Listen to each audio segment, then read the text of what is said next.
Chabad, everybody. This is Ali Allenpour. I'm coming at you with another video. Chabad, by the way, is Farsi for what's up. So you guys are going to be hearing me saying the Farsi word of the day, so this way you guys can learn a little bit of Persian, expand your vocabulary and your language. So you guys are going to be hearing me say that a lot. So Chabad is the Farsi word of the day. It means what's up. So next time you meet somebody that's from Iran, you can be like, hey, Chabad, and they'll be like, huh, nothing much, how about you? So guys, go ahead and click the subscribe button. If you guys do that, you'll be the first to be notified every time I upload a brand new video. Also, there's a little bell right next to it. If you click that bell, you'll actually be the first to be notified every time I release brand new content. So I watched a video about this sergeant in the Navy SEALs. If you guys look it up, it's just YouTube making your bed speech. And he talks about, you know, how the first thing every day he does is makes his bed. And I know a lot of us don't make our beds. For a while, I didn't either. And it's just like we kind of get up, we go about our day, and then we come back and we get back in bed. It's like some of us think, I used to think, what's the point of making your bed if you're just going to come back at night just to mess it up all over again?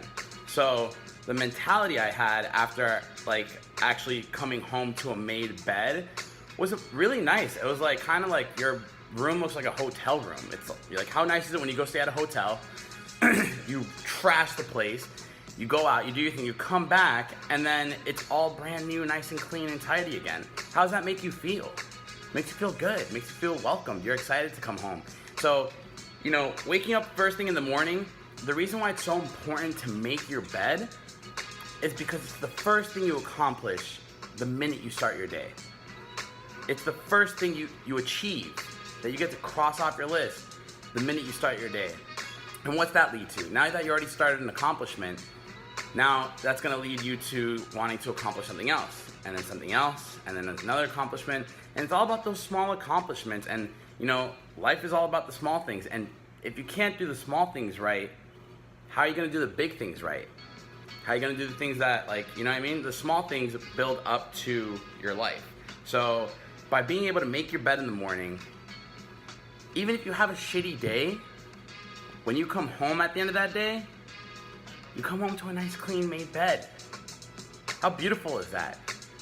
And it's all about the small things that matter. Like, I remember in, you know, high school, I was part of the wrestling team, and coach made it such a big deal not to miss practice. Like, not one practice. Even during the off season, we weren't allowed to miss a practice because he said it's not fair. It's not fair to all the other players that come to practice, sacrifice their family, sacrifice work, sacrifice studying, sacrifice all this stuff. Whatever excuses anybody had for missing practice, it's like you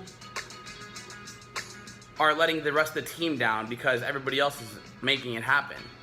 And if you did miss practice and you showed up late, you had to run like an extra 10 laps around the field, which was like 3 miles. And I don't know if you guys know about Miami heat, but Miami temperature is normally like anywhere between 80 to like 95 degrees. So it gets pretty hot out there. And that just taught me like those little details, like not missing practice, making your bed in the morning. You know how good it felt to say that like I didn't miss one practice for the whole year and we only get one month off? So we're practicing year round even when the season's not happening. We would be practicing off-season practice.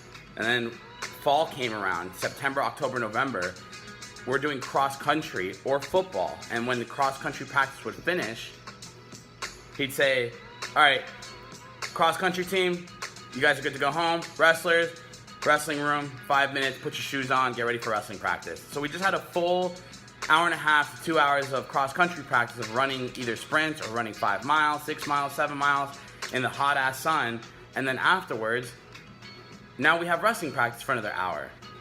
And that's like, I saw my freshman year, the entire senior lineup out of the 14 guys, and I do, like, yeah, out of the 14 guys that we had on our team, 12 of them made it to states.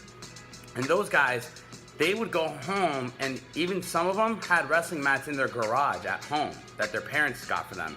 And they would go and wrestle against each other at home. And it's like, those two guys, they're twins. And those guys made it to states every single year. Like when they were about to go up and wrestle and against the meet, we were all so excited because we just knew, that whoever they were going up against was about to get their ass handed to them. And it was just the most badass thing to watch because like you knew it was a guaranteed win. But how is it that we're so confident that no matter who they go up against, they were gonna fucking kick their ass?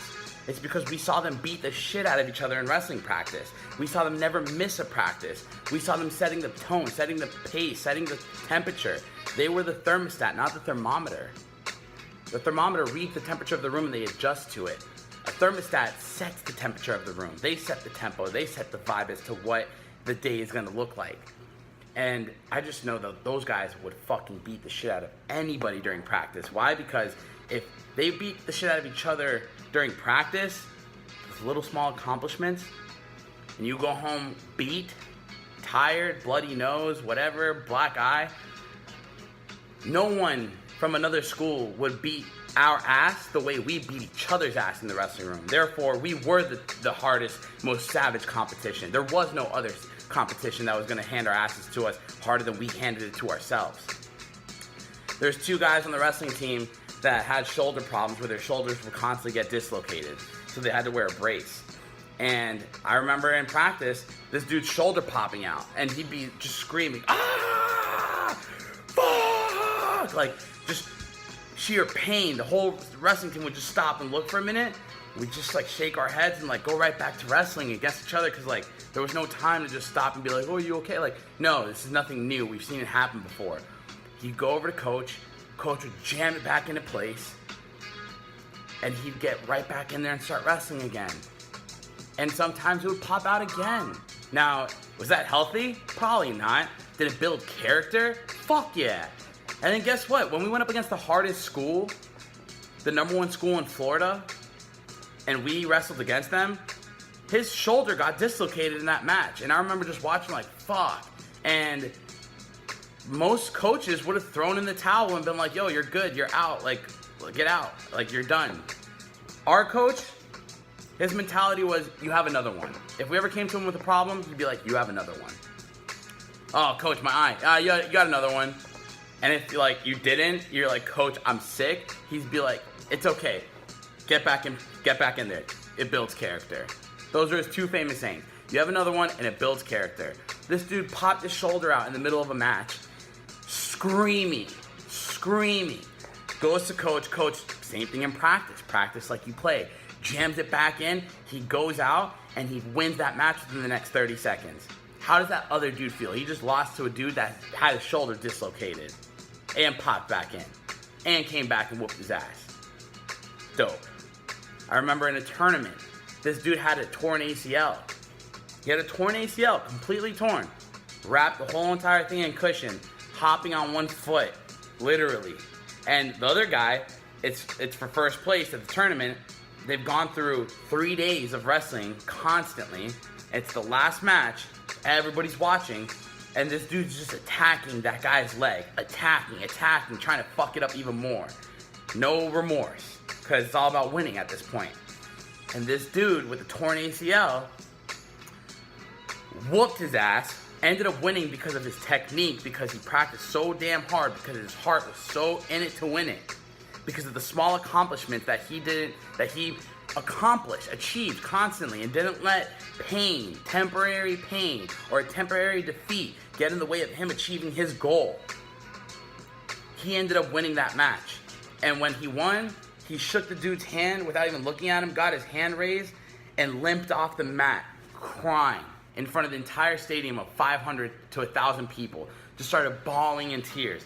Threw his headgear off, went to the corner of the gymnasium, sat down, put his hands in his, hand between his knees, and just started crying because of how much pain he was in because of his knee. But that win, that sacrifice he made, nobody would ever be able to take that story or that accomplishment or that win away from him. And that's just fucking beautiful. That's beautiful. Most people, "Oh, you don't do it." I would be so proud if I was that kid's parents. I'd be like, "Yo, my son is a fucking badass. Nothing's gonna stop his ass. Now imagine what the mentality is when you actually graduate and you get a job or you start a business or you start doing anything in life. How are you gonna attack it? How are you gonna approach anything in your life with the mentality of nothing's gonna get in my way? And all that starts with the small little tiny accomplishments. Something as small as making your bed in the morning. It's all about the small little details, all about the small little accomplishments. And those will build up to a life full of fulfillment, accomplishment, achievements. No excuses. Go out there and play like a champ. Tomorrow's Thanksgiving. I wish you guys all a happy feast. Be thankful for what you have. Be thankful for the situation that you're in. There's always a bright side to the negative side. Choose to be thankful. Choose to be grateful for the things that you have in your life, because whatever situation you're in and however bad it might look, there's somebody in a way worse situation somewhere out there. And they're even more grateful than you probably. So be thankful for what you got. Feast. Suck your face. Fuck your calories. Enjoy your time with your family. And I'll see you guys tomorrow. Same place, same time, same channel.